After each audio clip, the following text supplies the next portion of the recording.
My name is Aaliyah, 32 years old, currently living alone in a small wooden house in the snowy forests of Vermont. That day during my stepmother's funeral, I overheard Aunt Judith lean over and whisper to someone beside her, "She shouldn't have come back. If that girl opens the cellar." Her words cut through me like an icy blade. She didn't think I heard. But I heard every word. Just like the blizzard that arrived later that day. Bitter, relentless, just like the night when I was 14 and left outside in nothing but a torn sweater with the warning, "Don't ever ask about that again." Have you ever been rejected by the very person you once called mother? If you've ever lived with an unanswered question, leave a comment below. Hit like if you've ever felt like a stranger under your own roof. And don't forget to subscribe, because what I'm about to reveal might be too unbelievable to be real. I was never allowed to call her mom. To Colleen, that word was a privilege, reserved for real blood children, not for a girl picked up from who knows where like me. She wanted me to call her Miss Colleen. No exceptions. Every time I slipped and said "Mom" like the other kids at school, she would stop in her tracks, her eyes turning icy. "I'm not your mother," she'd say, not loudly, but every word hit like a stone. "I'm the one responsible for raising you. Nothing more." I learned early on to stay quiet, to avoid her eyes, to tiptoe down the hallway at dusk when she'd usually drink alone in the kitchen, the flickering light bouncing off half-open pill bottles. I was locked out on the porch just for forgetting to take out the trash. Another time for misspelling the word restaurant in a homework assignment, she dragged me outside into the falling snow and made me stand there barefoot, shoulders bare for 10 minutes. No explanation. When I began to shake so badly I couldn't stay upright, she simply said, "So you're good at English but not at discipline?" I used to think all of that was normal, that everyone grew up that way. Until one night when I was around 11, I snuck onto the balcony and crawled into an old wooden cabinet, where I hid my favorite pillow, its edges frayed, stuffed with worn cotton and my private secrets. I had sewn the edge shut to hide half-written letters, a few cheap plastic bracelets, and one thing I never told anyone about. A photo I once thought I dreamed up. The old photo, yellowing at the corners, was tucked inside the pillow lining. I remember finding it on a windy night. Colleen had just slapped me for asking about my biological father. She screamed, "You don't have a father. He left you. I'm the one who raised you." I didn't cry. I couldn't. I just pulled out the pillow, ripped open the old stitch, and looked at that photo again. In the picture there I was, undeniably me, wearing a pale yellow knit dress, holding a red balloon, standing between a bearded man and a woman with auburn hair. Both were smiling at me, the kind of gentle smile that feels like autumn sunlight. None of them looked like Colleen. On the back of the photo was a faint, blue ink message, slanted and soft. "Aaliyah, 2nd birthday with the Morgans." I read that line 10 times, 20, hoping the meaning would change if I stared long enough. Morgans? I had never heard that name.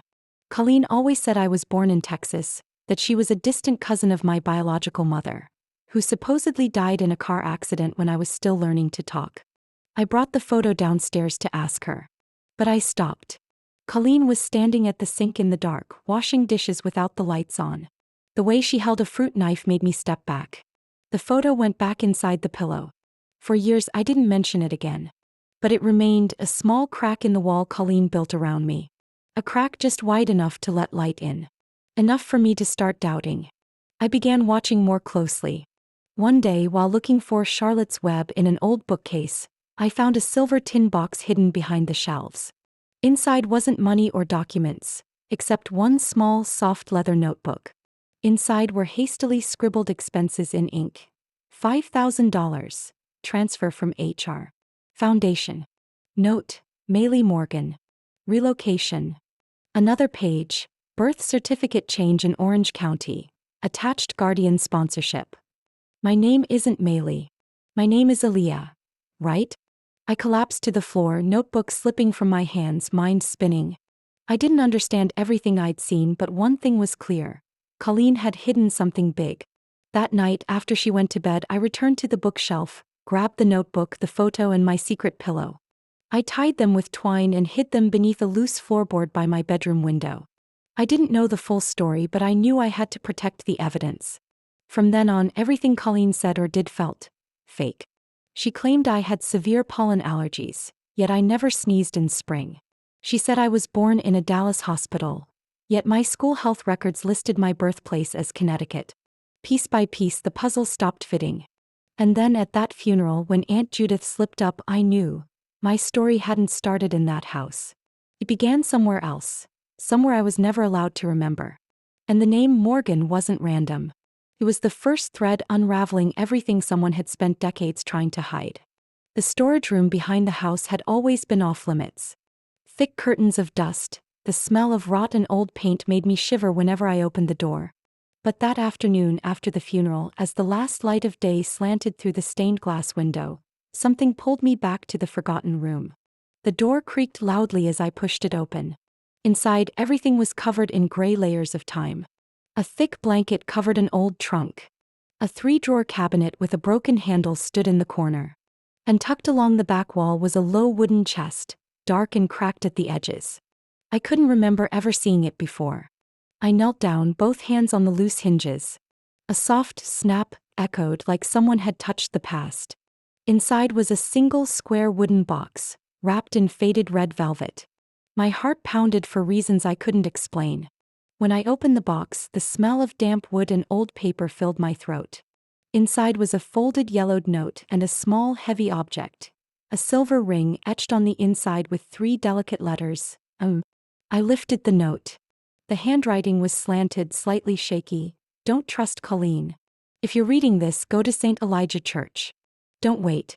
I sat frozen, palms damp with sweat. The letter wasn't long, but every word hit like thunder. The tone, the phrasing, it wasn't Colleen's. Definitely not. Whoever wrote this knew something. And they were trying to save me. I looked at the ring again. The 3 letters echoed in my head like a whisper. Same as in the photo. Maylie Easton Morgan. I held it up to the light, the edges worn, but the engraving still sharp, as if someone had touched it over and over to remember. I sat by the chest and opened its false bottom, finding one more paper hidden under the velvet. Dated, March 2nd, 1995. I did the math. That was the year I was adopted, according to Colleen. Also the year my biological mother supposedly died, if Colleen ever told the truth. I clenched the paper in my hand. Everything I once believed was unraveling. I needed answers. And the only person who could give them had left me a map. St. Elijah. The old church Colleen once briefly mentioned when I was little. She said it used to host relief after a big fire. But she never took me there. Only once in a drunken haze she muttered, "That place should have burned down long ago." I searched the old map in the drawer. St. Elijah was about a 20-minute drive from home, buried in a wooded junction between Vermont and New Hampshire, a rarely traveled area now abandoned. Though dusk was settling fast, I grabbed my coat, flashlight, and keys.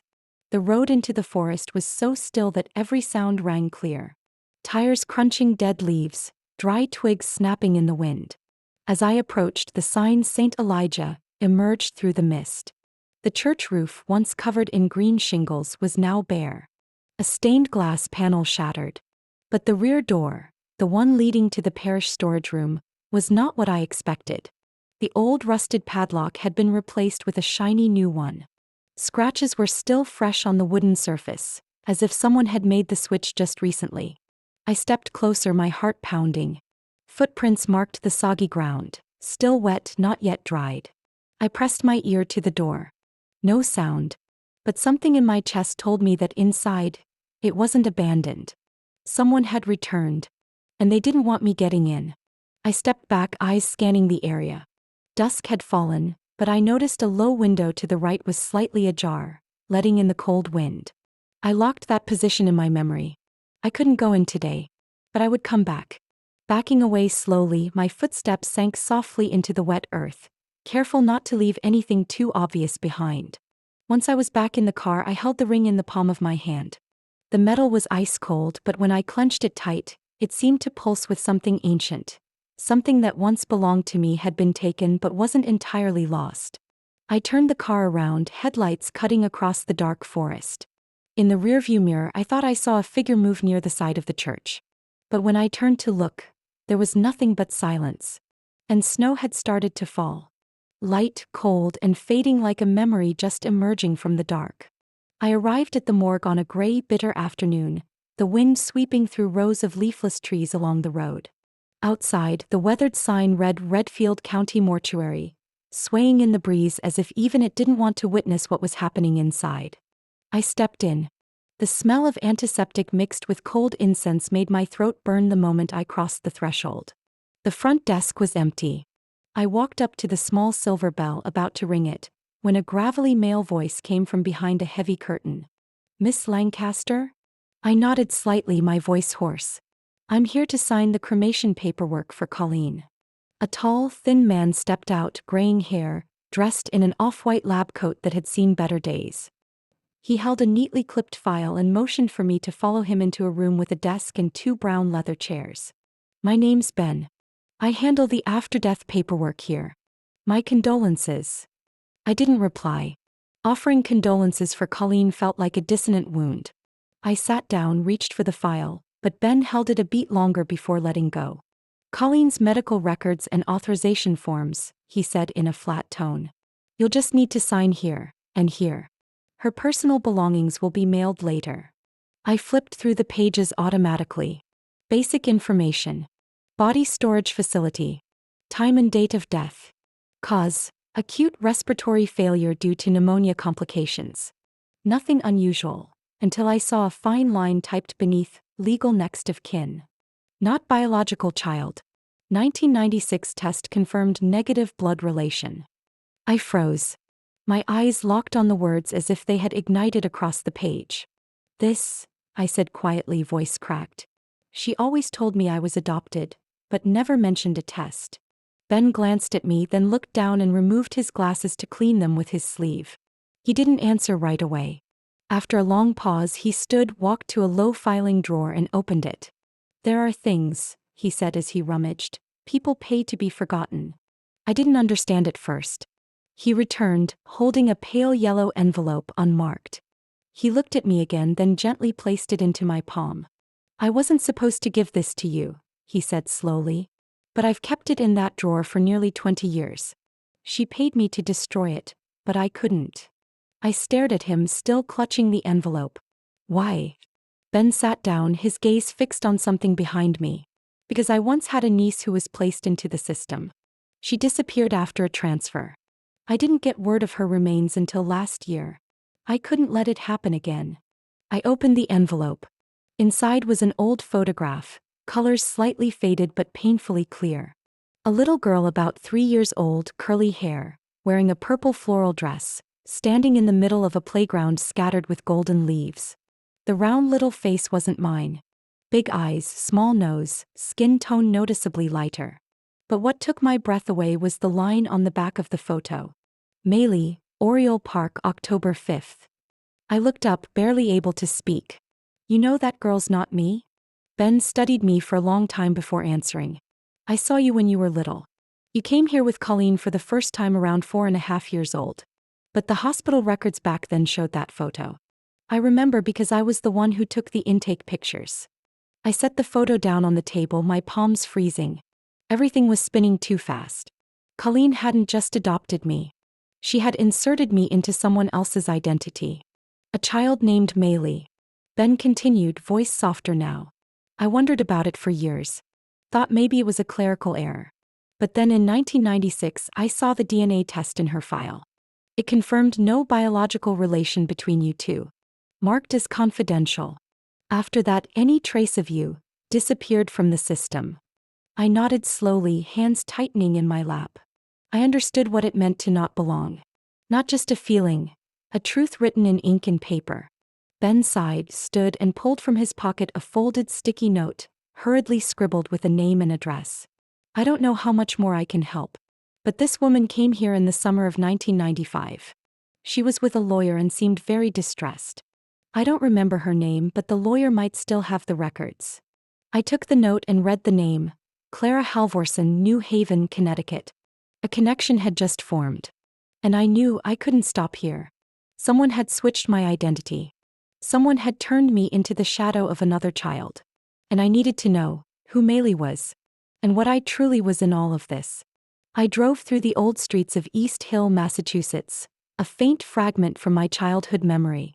The recollections weren't whole, Like overexposed film, images reduced to smudges, laughter skimming through the wind, and porch lights flickering behind gauzy curtains. I parked by the curb in front of a small shop named Dolores Scissors. The front window still had an old yellow decal of scissors and a nearly faded line of cursive text. Inside, the warm glow of filament bulbs made the place feel like a pocket of time frozen still. The bell chimed softly as I pushed the door open. A familiar scent rushed in: herbal shampoo, hairspray, and a faint trace of cinnamon drifting from the wood-burning heater behind the counter. An elderly woman was bent over, scrubbing the floor. Her back was slightly hunched, and her snow-white hair was neatly tied into a bun at the nape of her neck. She looked up at the sound of the bell, then froze when our eyes met. I was about to greet her when she stepped forward, eyes wide, lips trembling. Oh my goodness! I instinctively stepped back from the intensity of her gaze. It wasn't just surprise. It was a deep, raw shock, tinged with emotion she couldn't hide. She raised a hand to her mouth and whispered, "Maylee?" I stopped in my tracks. "I'm sorry, what did you say?" She took another step, clasping my hand with both of hers, fragile and thin. "Dear Lord, why didn't you call me before coming back?" I thought you were." Her voice caught. "I'm Dolores. Don't you remember me? I used to cut your hair every first Friday of the month. Your mother, Cecilia, always brought you here." I blinked.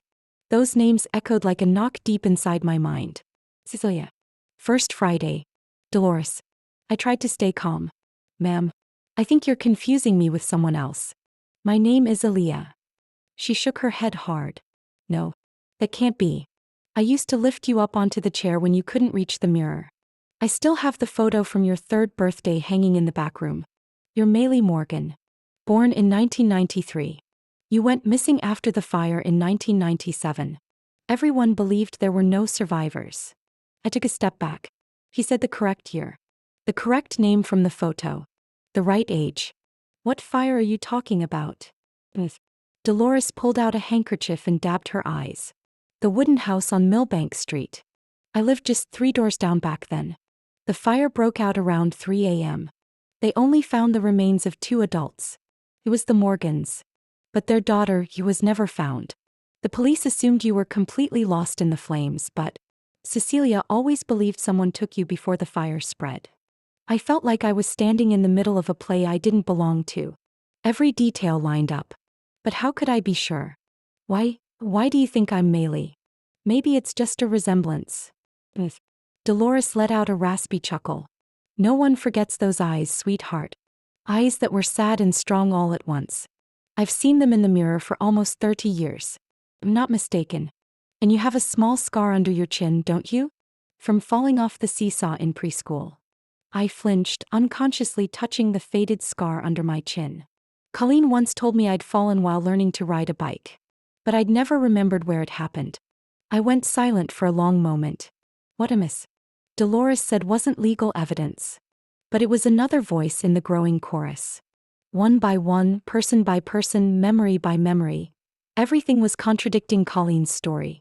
"Do you still have that photo?" I asked quietly. She nodded, turned to the back, and returned with a small wooden frame trimmed in lace, old but well kept. Inside was a photo of a little girl beaming, standing in front of a birthday cake with a candle shaped like the number 3. Beside her was a woman with dark brown hair and a man in a gray sweater wearing glasses. The girl in the photo was me. It was unmistakable. The naturally curly hair. The slightly crooked tooth on the left. Time couldn't erase the imprint of that face. I sat down on the worn swivel chair in the salon, still holding the photo. Inside me, something cracked wide open, a buried stream rising too fast to hold back. "Dolores." I looked up, my eyes burning. "If what you say is true, then I never really knew who I was." She placed a hand on my shoulder and gave it a gentle squeeze. "Maylee, you might spend 10-20 years walking around the truth. But in the end, it always waits for you to come home." The wind chime by the door tinkled softly in the breeze. I looked outside. The sky had turned twilight blue. A part of me felt afraid. But another part, the one pounding inside my chest, was beginning to understand. I wasn't lost anymore. I was just finding my way back to where I belonged. And if that place had been erased from the map, then I would be the one to draw it back in. That night, the moon was almost completely swallowed by clouds, leaving the sky shrouded in a cold, silent gray. I stood before the side door of St. Elijah Church, flashlight in hand, a lock-picking kit I'd rushed to buy in town tucked into my coat. The fresh scratches around the lock made my heart pound harder than usual. Someone had been here before me or was still somewhere nearby. I slipped on gloves, trying to steady my breath. When the pick turned smoothly in the lock, a soft click echoed and the door slowly creaked open, its hinges groaning into the dark. Inside, the church was freezing. My skin bristled even through 2 layers of clothing. Mold, ash, and rotting wood stung my nose, stirring hazy memories from unspoken years. Beneath my feet, the old wooden floorboards groaned with every step as if dragging shadows behind me. I moved toward the central altar where a large wooden table stood, draped in worn velvet cloth. Beneath it, a small rug with frayed gold trim looked like it had been pulled back many times. I knelt down, gently peeling the corners. Dust clouded the air, forcing me to hold my breath. Then my hand found a cold iron ring embedded into the stone floor. I pulled hard. A small stone hatch groaned open, revealing an old concrete stairwell plunging into darkness. I pointed my flashlight down. Its pale yellow beam scanned the dusty, cobweb-covered steps. I took a deep breath and descended. The air was thick, damp, and suffocating. The stone walls wept with moisture. The smell of rust and old paper enveloped me. I moved carefully, beam sweeping each slick stair. The basement wasn't large, but it was discreet and meticulously organized. To the right was a long oilcloth-covered table stacked with old file boxes, some chewed at the edges. To the left, a low wooden shelf held piles of photos, unlabeled envelopes, and cloth-bound notebooks with fraying spines, some with metal rings coming loose. I didn't know where to begin, but my hand instinctively reached for a large leather-bound book near the shelf's edge. The dark brown cover bore 3 embossed letters, F Record. Below, a subtitle read, Identity Reconstruction Program, Project Fog. I opened the first page. Typed entries interspersed with red ink notes. Each line was a separate file: child's name, place of birth, date of transfer, recipient, and the payment. I skimmed page after page until one name punched me in the chest. Maylie Morgan, born 1993, transferred 1997. Recipient, Colleen K. Region, Redfield, Vermont. Payment, $50,000. Source, Hopewell Foundation. Purpose, permanent anonymity. Additional note, request, no DNA trace, original file withdrawn. I couldn't breathe. The words were still clear, unfaded by time, as if someone had written them just weeks ago.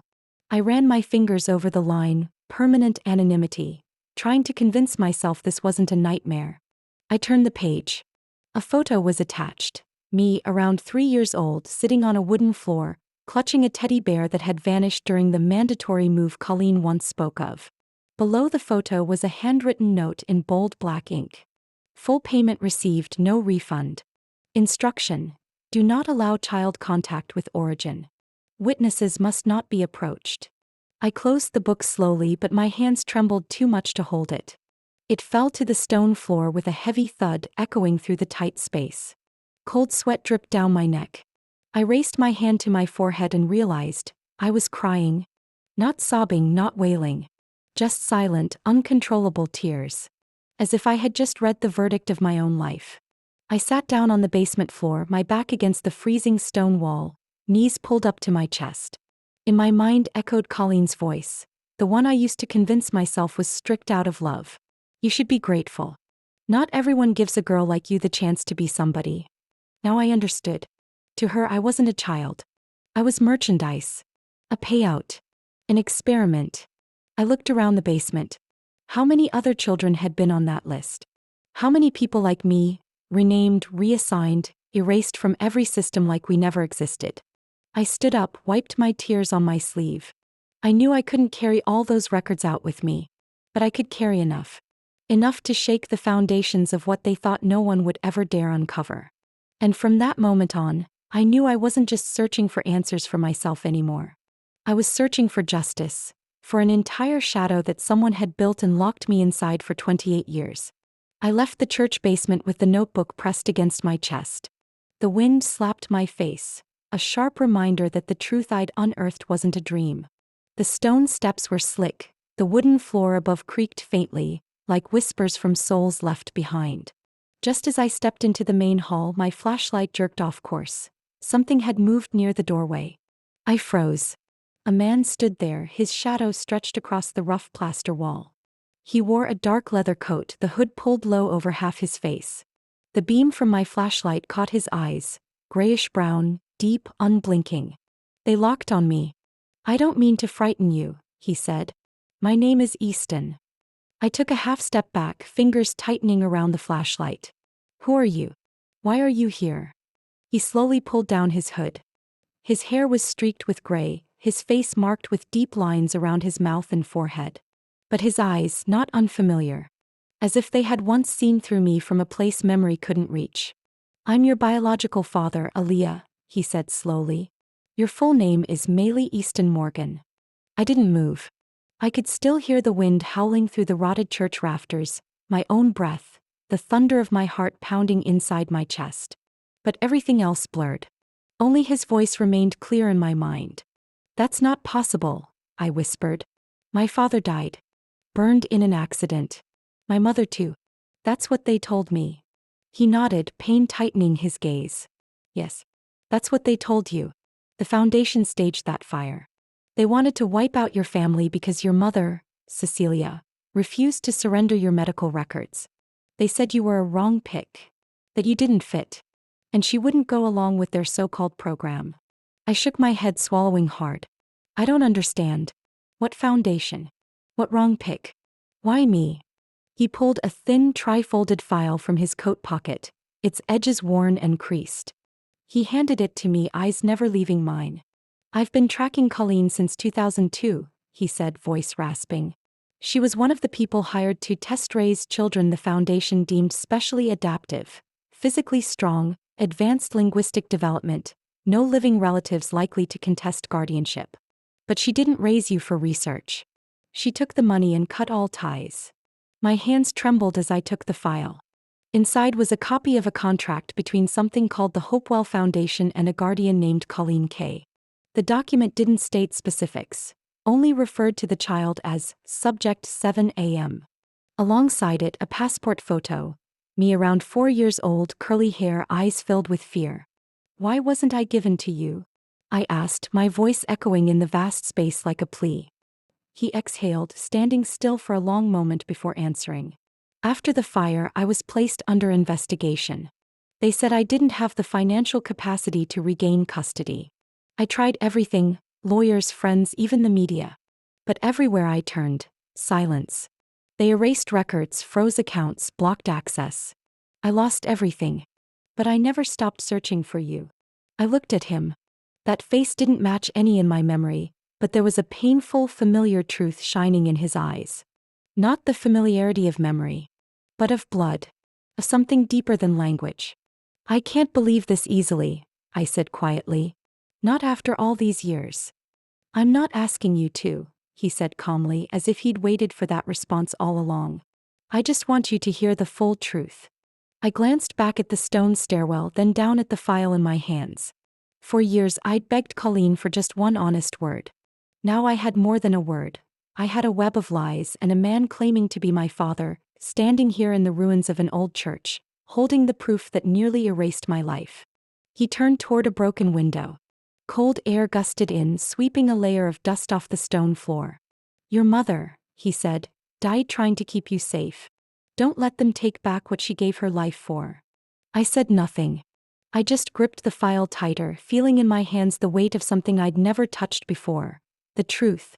And a part of me, though not yet ready to forgive, knew I was no longer alone in this storm. I returned to the cabin just before 1 a.m. The wind curled around my collar, carrying the scent of snow and forest dust. As I reached for the lock, unease hit me hard. Not from outside, but from within the tiny wooden house I'd once believed to be my safest place. My hand touched the doorknob. Cold but not coated in the usual frost. Someone had been here. Recently. Very recently. I stepped inside, not turning on the lights, using only the dim beam from the small flashlight in my coat pocket.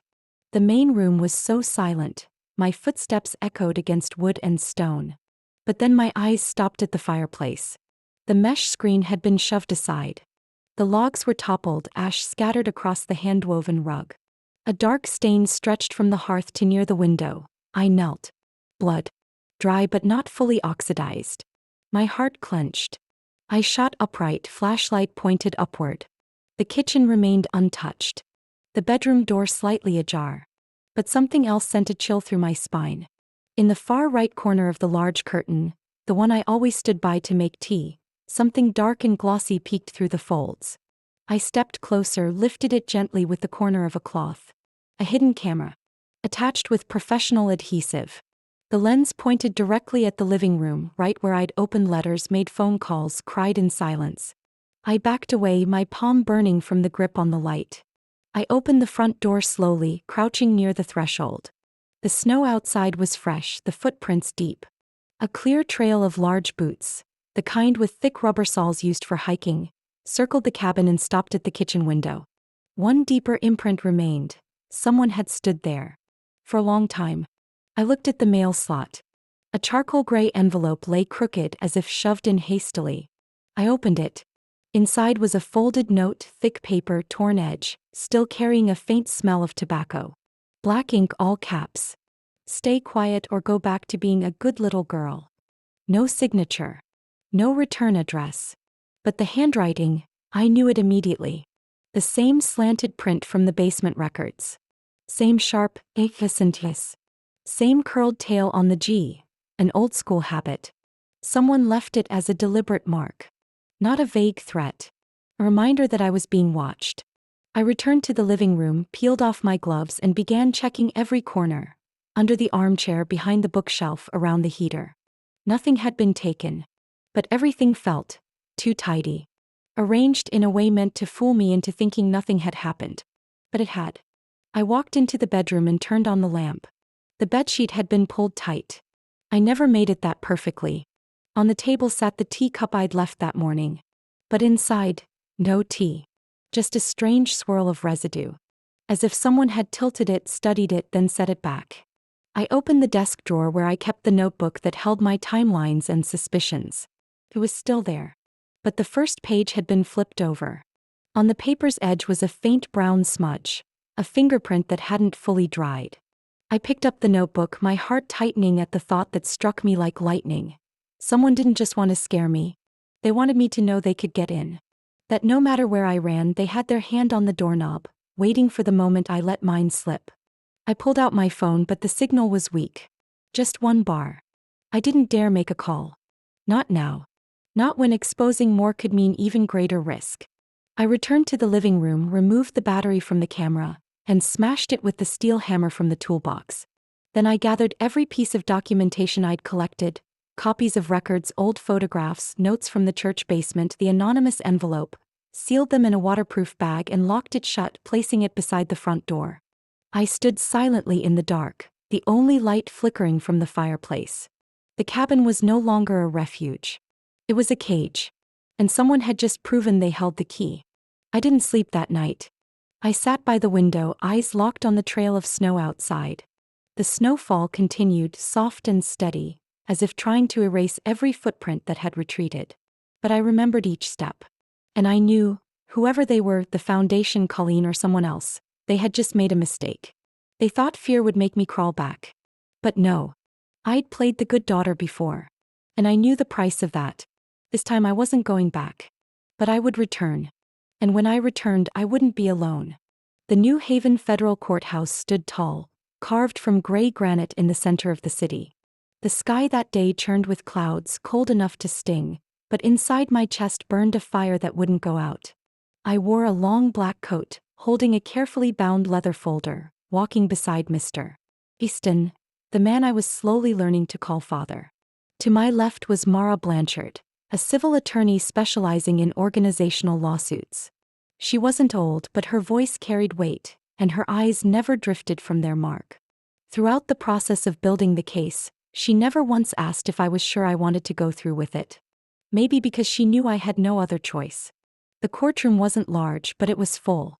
A few local reporters, 2 representatives from Child Protective Services, a court clerk testing the microphones, and a gray-haired man seated on the opposing side. Wearing a dark gray suit, his expression unreadable, though his eyes kept scanning me like he was assessing whether I was as weak as they'd once hoped. "That's Hopewell Foundation's lead counsel," Mara whispered. "His name's Charles Denby. Handled multiple cases of grant misuse. Tough but not unbeatable." I didn't respond. I just gripped the notebook inside my bag, feeling the smudged ink soaked into old paper, remnants of what they'd done to me and maybe to many others. When the hearing began, Judge Florence Gallagher, a woman in her 50s with a firm posture and eyes sharp as a blade, entered. Everyone rose. I heard my heart pound in my ears like a drum inside my chest. Attorney Denby spoke first with a polished tone, choosing every word carefully. "There is no evidence the Hopewell Foundation has violated any federal law. All grants were carefully monitored, and any individual behavior, if it occurred, falls outside the organization's scope of responsibility." Mara didn't interrupt. She simply turned a page in the file, nodded slightly, and waited for him to finish. Then she stood. "Your Honor," she began, her voice clear and steady, "we are not here to argue emotion. We are here to present records, witness statements, and documents that reveal an organizational model designed to manipulate the adoption process, alter child identities, and use conditional sponsorship to mask illegal transfers." She pulled out a stack of papers from the file and handed them to the clerk. I watched Judge Gallagher lean in, reading them closely. Mara continued, "This is a copy of the original Hopewell Foundation record listing Maylee Easton Morgan, transferred to Colleen K., with a $50,000 grant, no repayment conditions, no medical screening, and no post-placement oversight. What proof is there this wasn't just administrative error?" Denby interjected, his tone still calm. Mara looked him straight in the eye. "A video recording from a surveillance camera inside the basement of St. Elijah Church, extracted from a hard drive hidden behind a bookshelf. It captures Colleen K. on a phone call with an unidentified individual." She nodded to the clerk. A screen dropped down and the video began to play. The image was grainy, but the audio was clear despite light static. I followed exactly what they told me to do. That child didn't deserve to live like this. But money is money. And I got enough to stay silent for life. The courtroom fell silent. The judge looked up, set her pen down. Her lips pressed tightly together. I stayed seated. What I felt wasn't triumph. It was the sense that a long-sealed door had finally cracked open, letting even the faintest light reach in. "We also have a DNA test between Aaliyah Lancaster and Colleen Cade. Results show no biological relation," Mara continued, handing another document to the clerk. "Along with testimonies from 3 other victims placed into so-called humanitarian trial programs run by Hopewell between 1994 and 2003. Each case involved identity changes, altered birth records, severed family ties, and guardians who bypassed proper screening." Attorney Denby had nothing to say. Judge Gallagher quietly closed the folder in front of her and paused. "Given the evidence presented," she said slowly, "the court grants the motion to initiate a federal investigation into the Hopewell Foundation and associated parties.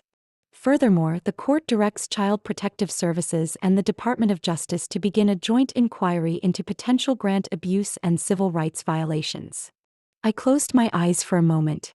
Not to hide, but to lock this moment in memory, when the truth was no longer the word of a girl once locked out in the snow, but now part of an official record before the law.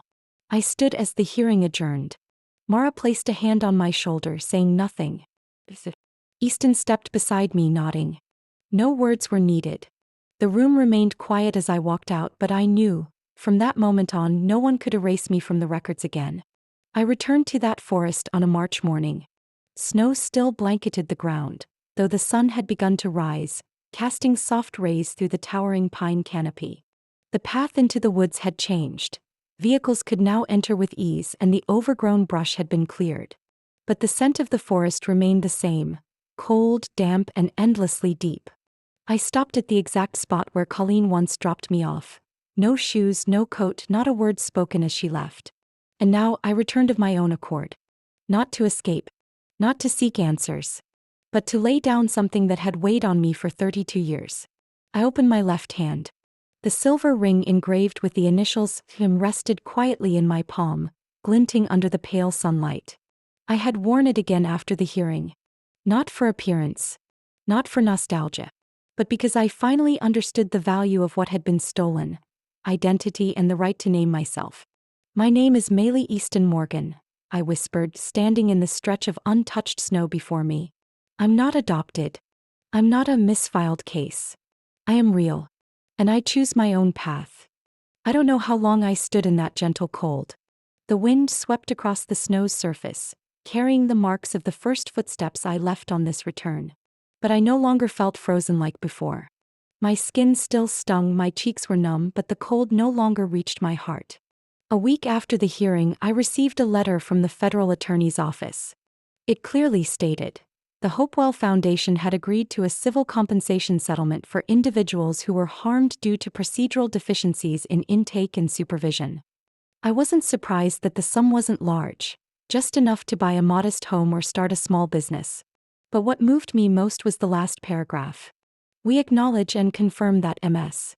Maylee Easton Morgan is a legally identified individual who was subject to civil and personal rights violations due to the organizational misconduct of the Hopewell Foundation between 1993 and 2001. I read that line over and over for days. There was something so simple in it, almost forgettable. But for me, every word was a milestone. A line in an official record that said I had existed, had been denied, and was now recognized. I used part of the settlement to purchase an old 3-story building in the suburbs of Hartford, Connecticut. It had once been a community center left abandoned for years.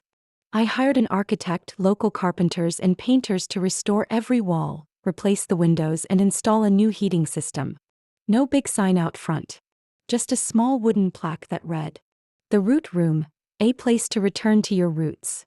We welcomed minors aging out of the foster system, young people with missing birth records, anyone who had grown up under a name that never truly belonged to them. Here no one asked, "Who are your parents?" Instead we asked, "Who do you want to be?" I remember that first afternoon when a 16-year-old girl named Elena, fresh out of emergency housing, sat across from me, eyes wary, clutching an old file of her own. "Do you really believe someone like me can start over?" she asked, almost challengingly. I smiled, said nothing at first, and simply removed the ring from my hand, placing it on the table in front of her. "Do you know what these 3 letters mean?" She shook her head. "My name. The initials of my name. I once lost them. But I got them back. Not through the government. Not through a lawyer. But by choosing to believe I deserved to have a name." Elena picked up the ring, her eyes beginning to shift. "I'm not someone who gives speeches or rallies crowds. But I do believe this. When someone knows who they are, it's harder for the world to take anything more from them. I still keep the cabin in Vermont. Sometimes I return there on quiet weekends, light the stove, make a pot of ginger tea, and flip through old notebooks. Not to dwell on the past, but to remind myself that it was from that frozen, isolated place that I regrew my roots. Roots sunk deep into truth, courage, and gratitude for those who never turned away." One day, I received a handwritten letter from Ms. Dolores, the elderly hairdresser from East Hill. It was brief. "Maylee, I always believed you'd find your way back to yourself. I'm glad you don't have to walk alone anymore. But if you ever forget, remember this. Your name isn't just letters. It's proof you survived." I placed her letter in a small wooden box on my desk, right next to the only childhood photo I still have. A picture of me at 3 years old, messy hair, holding a worn-out teddy bear, staring straight into the camera. In those eyes was something afraid and curious, as if the little girl in the photo was waiting for me to come back and tell her, "We're okay now. You're not lost anymore." If you've ever felt lost in your own home or carried a name that never felt like yours, I hope this story reaches you in some small way. You may not be Maylee. You may not live among snow or face secrets long buried. But I believe all of us carry a piece of memory that was once hidden, a piece of identity someone else tried to define for us. I chose to share my story not to reclaim the past, but to remind you, you don't have to live by what others have assigned to you. You have the right to reclaim your name, your roots, and most importantly, who you choose to become from today forward. What did you think of my journey? If you've ever felt disconnected from your own story, or still have unanswered questions within your family, leave a comment below. I read every one. And if you believe stories like this are worth listening to, hit the like button and subscribe to the channel so you won't miss the next journey. Stories that may echo closer to your life than you expect. Thank you for staying with me until the very end.